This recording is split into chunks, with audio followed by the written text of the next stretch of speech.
Part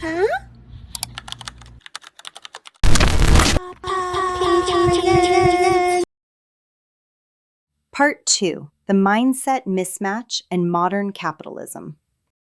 How did everyone agree on who ranked where in the ancient world? It was actually pretty simple. In a village of 50 people, everyone kept a mental tally. It was incredibly easy to track each person's daily contributions and have a crystal clear understanding of exactly where everyone stood. But there was a major catch to this ranking system. What happened if a terrible hunter just got incredibly lucky one day and brought home a massive kill? Or worse, what if someone lied to trick the village into thinking they were an elite tracker? Well, in a tiny group, you can't fake it for long. Eventually, the tribe would realize that one big win was just dumb luck or a flat-out lie, and they'd map out your true capabilities. When that happened, the correction was brutal. You'd get downgraded instantly and face massive humiliation, exile, or even death. Because the consequences of a mismatch between your reputation and your actual skills were so deadly,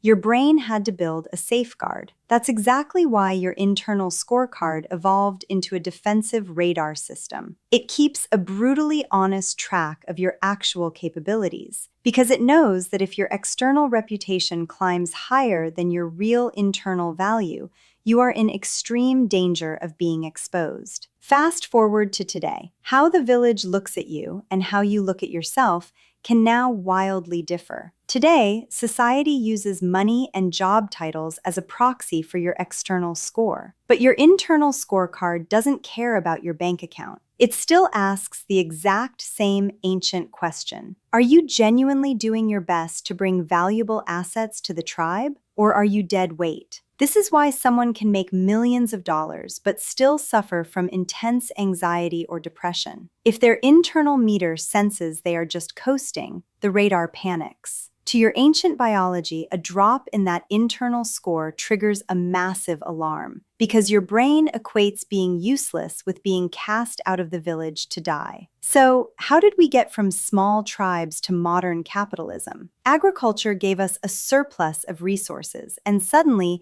tribes grew into cities of thousands. In a tribe of 50, everyone knew who the best hunter was. But biology gives us a cognitive limit called Dunbar's number. You can only maintain stable trust with about 150 people. You can't get 10,000 strangers to build a factory based on personal trust. They'd fight or desert. And it's impossible to keep track of everyone's status scores. Capitalism solved this biological bottleneck by using money as a proxy for capital and trust. A visionary entrepreneur doesn't need to be lifelong friends with 5,000 engineers to build a corporate empire. By offering capital, salaries, they instantly align the self-interest of thousands of strangers toward one unified goal. A modern corporation is doing the exact same thing our ancestors did when organizing a group to build a shelter or defend a village. It's just scaled up globally.